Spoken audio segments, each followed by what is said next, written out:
तीन क्लास है दुनिया में, capitalist class, middle class, working class. Capitalist class, Ambani, clear concept. ऊंचाई पर वही व्यक्ति है जिसके कॉन्सेप्ट क्लियर है, बस कोई धर्म वर्म की कोई भूमिका नहीं है। जिसके भी कॉन्सेप्ट क्लियर हैं वो अपने क्षेत्र की ऊंचाई पर है। वो चाहे धर्म का कॉन्सेप्ट हो, चाहे समाज का कॉन्सेप्ट हो, कॉन्सेप्ट क्लियर होना चाहिए। मिडिल क्लास, इसके मिक्स्ड कॉन्सेप्ट है, मिक्स्ड। इससे पूछो शराब पीते हो? नहीं नहीं भैया, नहीं नहीं, ऐसा ही पूछ रहे थे। वो अमेरिका से हमारा एक दोस्त आया था तो एक लाया था रॉयल एब्सोल्यूट, 40,000 की बोतल आती है। नहीं भैया, कभी कभी पी लेते हैं, होली होली में जैसे कहीं ऐसे कोई बात हो भैया तो एक आध पैक तो पी लेते हैं भैया, एक आध। नॉनवेज खाते हो? नहीं भैया, अंडा खा लेते हैं कभी कभी, और नॉनवेज तो नहीं खाते भैया। वो जो नॉनवेज का वो होता है, जूस होता है भैया, उसको खा सकते हैं भैया, गोश्त नहीं खाएंगे। ये है middle class. Working class, people without concept. ये जो मजदूर कौन है? जिनके पास जीवन में कोई कॉन्सेप्ट ही नहीं है। मजदूर हैं, 11 बच्चे हैं, 11। पूछो 11 बच्चे तुमको? 11 बच्चे कैसे हो गए? भैया ये भगवान के बच्चे हैं। अच्छा, तुम्हारा नाम भगवान है? नहीं नहीं भैया। अच्छा, पड़ोसी का नाम भगवान होगा? अरे भैया कैसी बातें कर रहे हैं? अबे तो कौन भगवान? अरे भैया भगवान ये ऊपर, वो नीचे आया।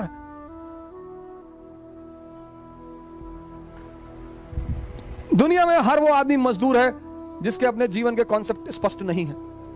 सिंपल सिद्धांत है। दुनिया में हर वो आदमी महान है जिसके अपने जीवन के कॉन्सेप्ट क्लियर है। ये करना है मतलब करना है।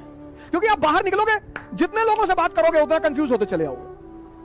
हम पढ़ा सकते हैं तो इस दुनिया में कोई आदमी कुछ भी कर सकता है।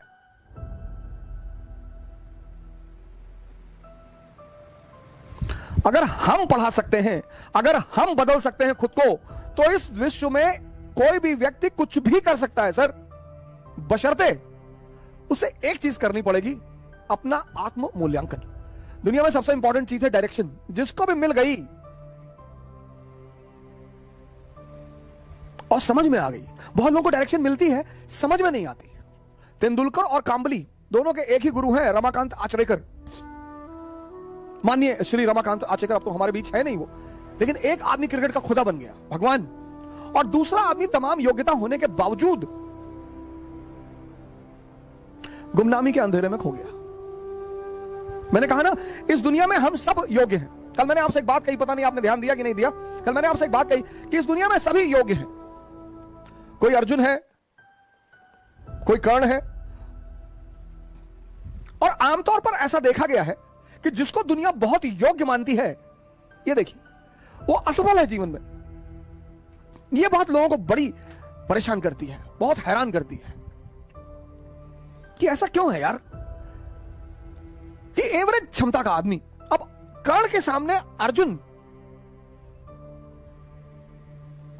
99.2%, 10+2 90%, 99.2%, सॉरी 99.2%, 10+2 90%, और यह आदमी जीत रहा है।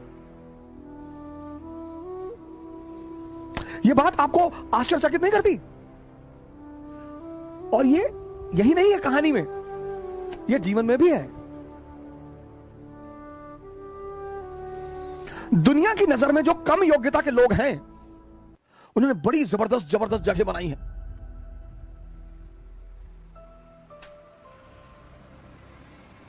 दुनिया में जो कम योग्यता के लोग हैं, उन्होंने बड़ी जबरदस्त जबरदस्त जगह बनाई है। क्यों है ऐसा? क्योंकि जो भी संदेह के सहारे चलेगा, संदेह, जिसको भी अपने कामों पे डाउट है, इसका सारथी कौन है? संदेह, मन, शल्य। इनका सारथी कौन है? चैतन्य। ये कल मैंने आपको बताया था, कॉन्शियस।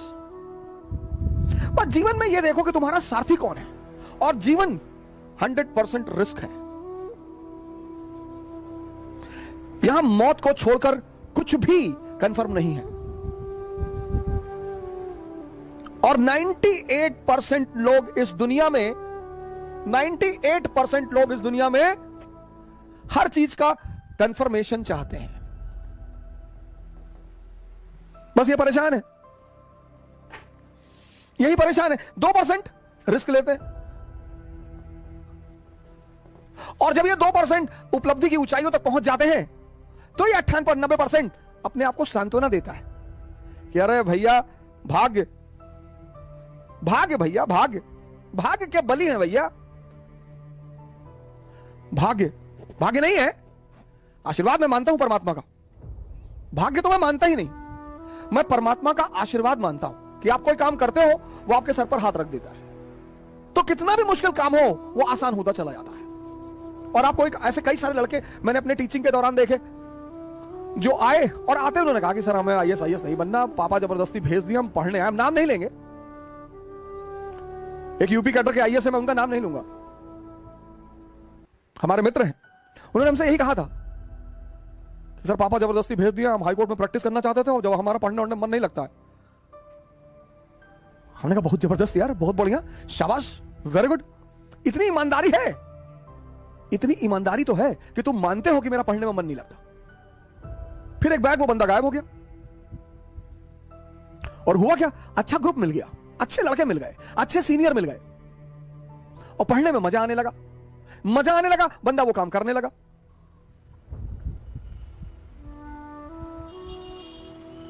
(381वीं रैंक है आईएएस में, पहले अटेम्प्ट में 381, दूसरे अटेम्प्ट में 104। मतलब पहला अटेम्प्ट में, ये नहीं कि पहला एक अटेम्प्ट में हुआ ही नहीं, दूसरे अटेम्प्ट में 381, 104। यह है परमात्मा का आशीर्वाद। मेहनत उसने किया है, लेकिन माहौल किसने दिया, संगत किसने दी? मैं कर्म के सिद्धांत पर प्रभु के आशीर्वाद को मानता हूं। भाग्य जैसी कोई चीज होती ही नहीं। भाग्य सिर्फ एक बहाना है ये 98% लोगों को अपने आप को डिफेंड करने का, ऐसा मैं मानता हूं। हो सकता है मैं गलत हूं, मैं इस बात से इनकार नहीं कर सकता, लेकिन हम जैसे लोगों को भाग्य नहीं मानना चाहिए। मिडिल क्लास के लोगों को कभी भाग्य नहीं मानना चाहिए, कभी नहीं, मानना ही नहीं चाहिए। अगर होता भी है तो भी नहीं मानना चाहिए, क्योंकि हमारे पास खोने को कुछ है ही नहीं। हमारे पास क्या था, हमारे पिताजी डाकखाने के बाबू थे, हम 2 कमरे के मकान में रहते थे, हमारे पास खोने को ही क्या था, लेकिन हमारे पास पाने को पूरी दुनिया थी।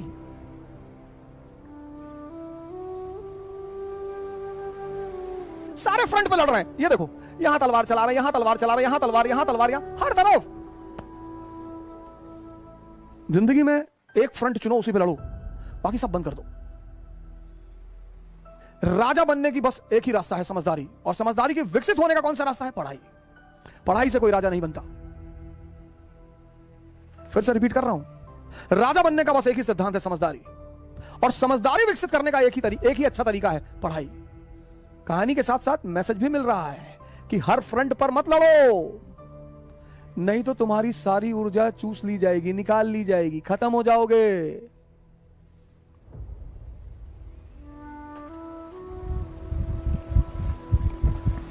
राजा बनने का बस एक ही सिद्धांत है, समझदारी का विकास। और समझदारी बढ़ाने का बस एक ही सिद्धांत है, नहीं, समझदारी बढ़ाने का सबसे अच्छा सिद्धांत है पढ़ाई। हमारे देश में लोग कहते पढ़ोगे तो राजा बनोगे, बिल्कुल नहीं, सवाल ही नहीं उठता, प्रश्न ही नहीं उठता, गलत है वो। पढ़ोगे तो नौकर बन जाओगे, लेकिन हां, अगर पढ़ाई से अपनी समझदारी का विकास कर लिए तब तो राजा बनोगे।